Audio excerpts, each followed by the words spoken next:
పరిశుద్ధ గ్రంథం నుండి ఆదికాండం 21వ అధ్యాయం 14వ వచనం. కాబట్టి తెల్లవారినప్పుడు అబ్రహాం లేచి ఆహారం నేల తిత్తిని తీసుకొని ఆ పిల్లవానితో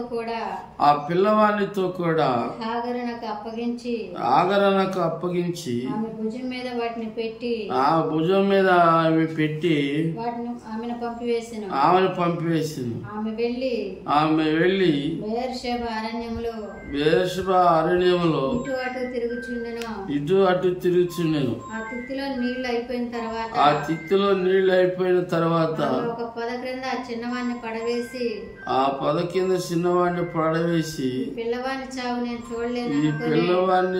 నేను చూడలేను అనుకొని ఇంటి వేత దూరం వెళ్ళి అతనికి ఎదురుగా కూర్చుండెను.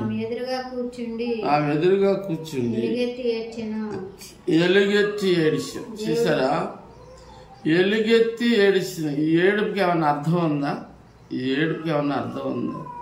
ఎందుకు ఏడ్చినాం? కొంతమంది భర్తను కొట్టి ఏడ్చేవాళ్ళు ఉండాలి. చూసారా, కాబట్టి ఇప్పుడు అబ్రహాం ఇంట్లో దాసిగా వచ్చింది.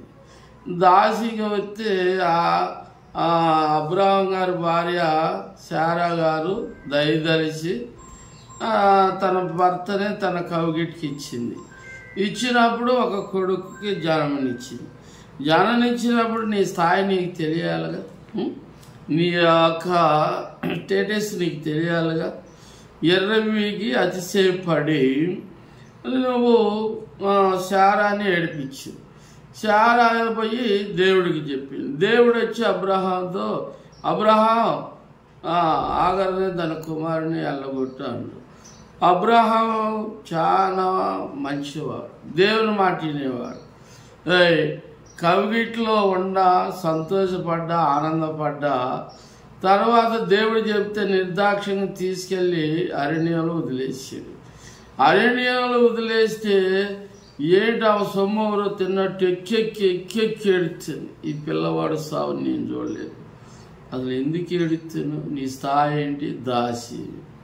నువ్వు అంట్లు రుద్ది బతికేదాను, గుడ్లు ఉతికి అన్నం తినేదాను. అలాంటి దానికి అబ్రాహ్మణి నీ కవిగిటిస్తే నువ్వు గుసగుసలాడి పిల్లగానగంటి కన్నదాన్ని అట్టండుకోకుండా యాగస్టాలు స్టైలు రకరకాలుగా అతిశయపడితే శారామ తక్కువ వెళ్ళి ఏసయ్యా ఇటు చేస్తుందయ్యా నా దాసి అని ఏడితే దేవుడు పోయాం అబ్రాహం నీ చంప బయలుదే అప్పేదాన్ని వెళ్ళగొట్టమని చెప్పాడు.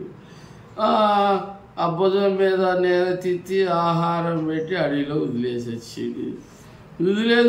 పోయి అక్కడ పోయి ఆమె సొమ్మూరు తిన్నట్టు, ఆమె భర్తనెవరు తీసుకున్నట్టు, ఆ వాసినెవరు తీసుకున్నట్టు అఘోరంగా ఏడుస్తుంది.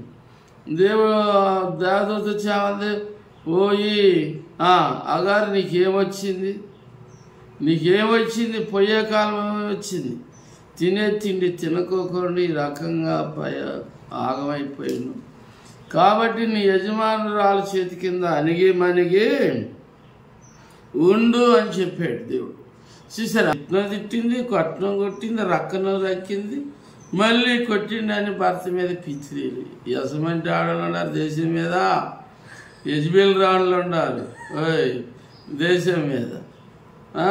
కాబట్టి అగర కూడా అలాంటిది. చూసారా, దాసిగా వచ్చి వాకులోడతానికి వచ్చి తన భర్తని ఏమోలే నా దాసి కూడా రిఖాయంగా ఉంటుందిలే, ఏమో ఒక కాయ కాసి దాన్ని ఇస్తే కాయ కాసి రమ్మంటే నీకు కొమ్ములు వచ్చి లెక్క లేకుండా మాట్లాడి అబ్రాహాముని నా వశపరుచుకున్నానని శాంతం శారాన్ని వెళ్ళగొట్టాలని ఆలోచన కలిగి. ఇప్పుడేమైంది? దేవుడు ఎవరు మాటండు? శారా మాటే అండు. శారా మాటిని అబ్రాహం ఎగరపోయాడు. దేవుడే అబ్రాహం దాసిని తన కుమారుని వెళ్ళగొట్టవయ్యా అన్నాడు. వెళ్ళగొట్టాడు. కాబట్టి ఇక్కడ హన్నా ఏడిచింది. ఎందుకు ఏడిచింది? న్యాయమైన ఏడు. తన తోడికోడలో తన సమితి గుడ్డు మూత్రాలు, నీ మొహం చూడకూడదు అంటే ప్రభు ఇట్ట అంటున్నారు అట్ట అంటున్నారు నా బంధుమిత్రులు, నాకు బిడ్డని అయ్యాను బాగా ఏడిస్తే దేవుడు నచ్చి మెచ్చి ఆమెకి ఒక కుమారుడిని ఇచ్చాడు. మరి ఆమె ఏడుపుకి ఏడుపుకి అంత తేడా ఉందో చెప్పండి.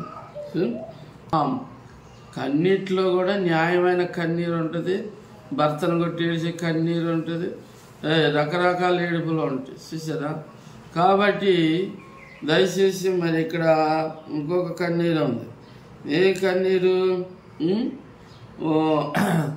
నా కుమార్తె దెయ్యం బట్టి బహుబాధపడుతున్నదని కనికరించమని కన్నీరు గారిస్తే దేవుడు ఆమె కుమార్తెను బాగు చేశాడు.